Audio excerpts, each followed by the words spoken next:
Now is time for our panel discussion, which you, Ellie, and our 3 other speakers will be part of. So let's invite our speakers back. Martina, Natalia, Katarzyna, and Ellie are welcome to answer some of the questions we have prepared, and any of you is welcome to answer and just jump in. So the first question is, what are the biggest challenges for women in tech today? Well, I would like to turn that question or answer around. I think we have amazing possibilities.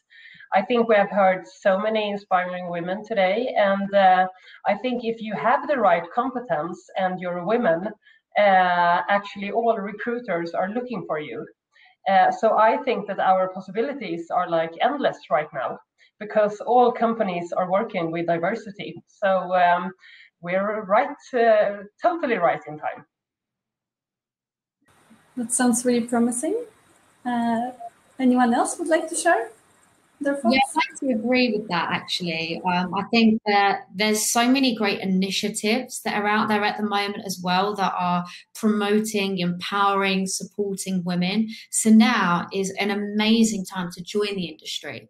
I would say maybe the biggest challenges would be in an environment where you're lacking the diversity, right? Maybe where you're the only woman in the environment, but that can also be a really positive thing.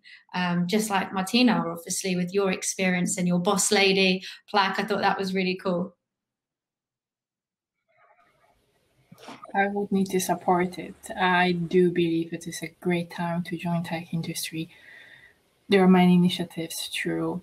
It's hard, to be honest, to be the only one in the team. It's hard to be the only one manager around men managers.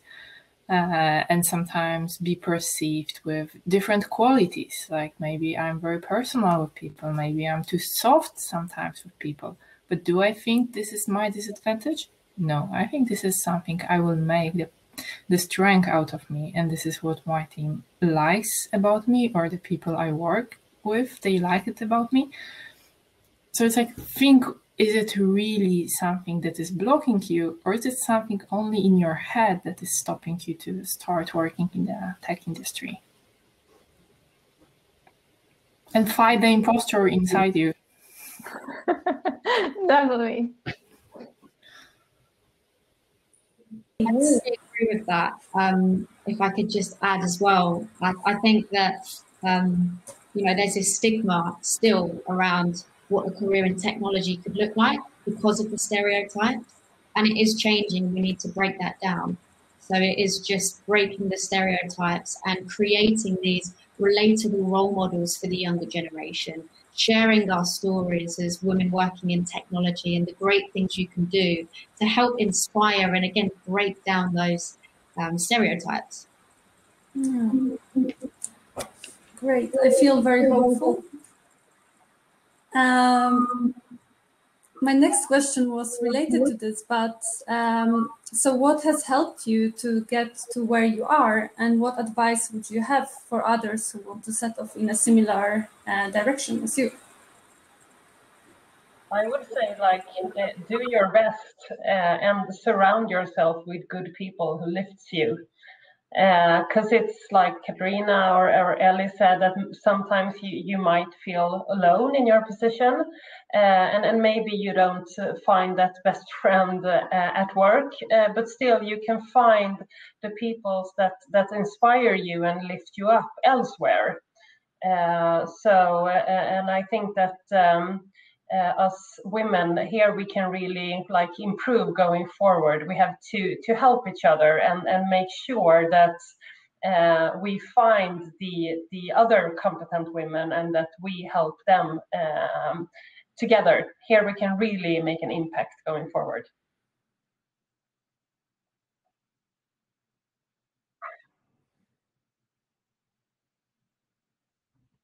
I would say for me, the best was always to having Mentors, although it was not official mentors, so the people I was looking at, the people I find I can learn from them, to have them around and to be able to go to them with my problems or challenges.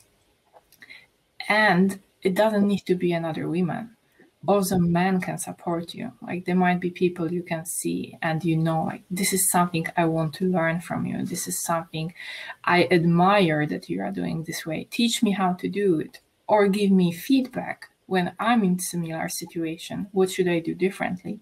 Having those people around you, they can be from your team, they can be from your company, they can be from outside, but just having this opportunity to share, to reflect, to evaluate helps a lot. That's true. I agree. And Ellie and Natalia, would you like to share something about this topic? Yes. So I think don't be afraid about what others will think about yourself. You is a really good tip.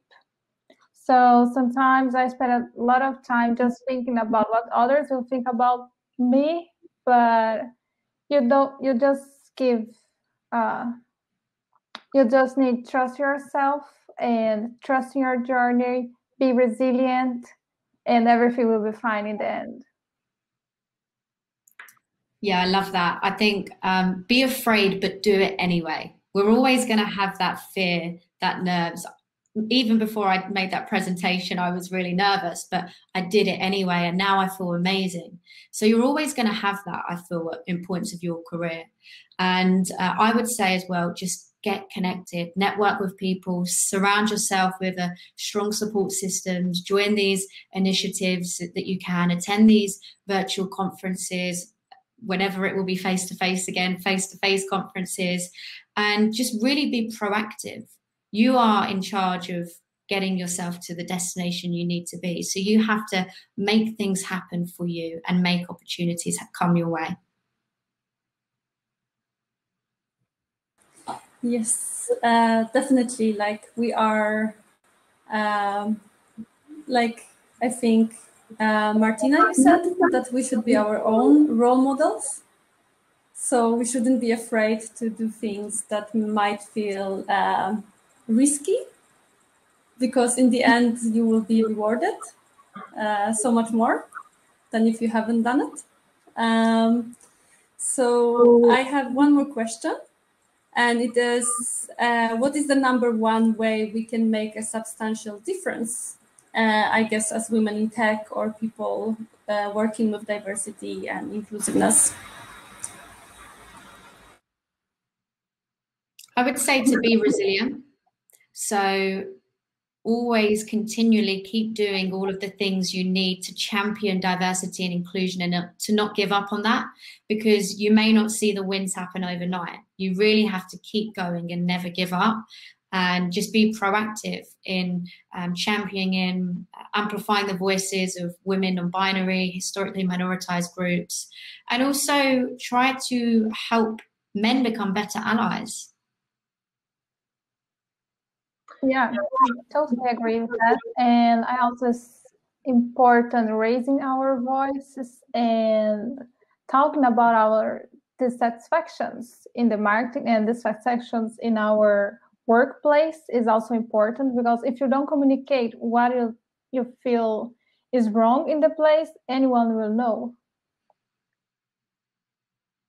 And I would say again to continue lifting each other, and when you're in a position to affect diversity, that we keep on doing these kind of things to inspire, but also when we are in the position of recruiting, that we make sure that we get good female candidates, that we won't satisfy with less, and just keep on working with this.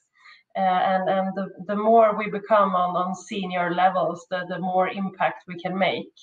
So helping each other, I think, is really important going forward. And I would just add, for everyone, be bold. Don't be afraid.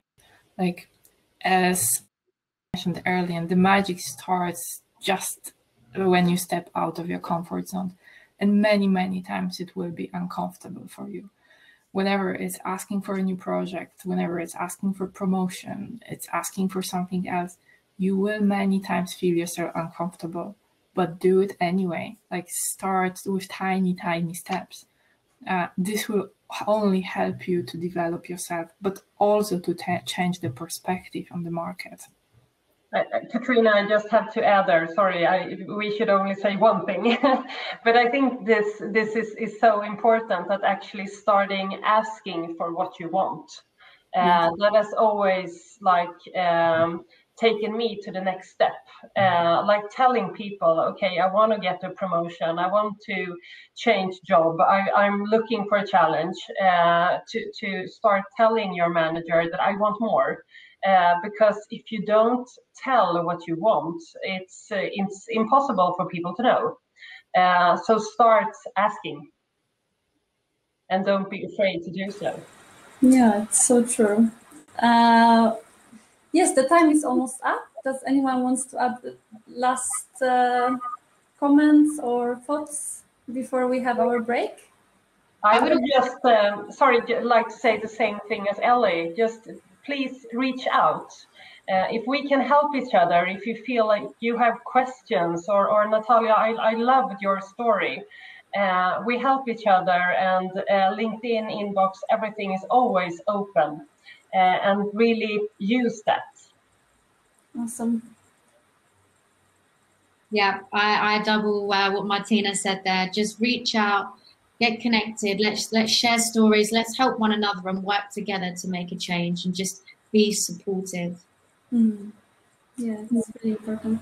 This is super important. Like, find yourself a network and have the people around you that you can always ask. You can share your challenges, and you will get the support you need.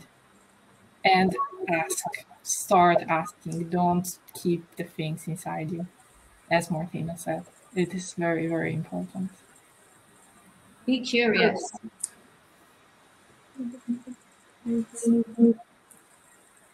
Okay, so thank you so much for really great and insightful answers. And I guess, as you said, people might be able to reach out to you on LinkedIn if they have any further questions to you.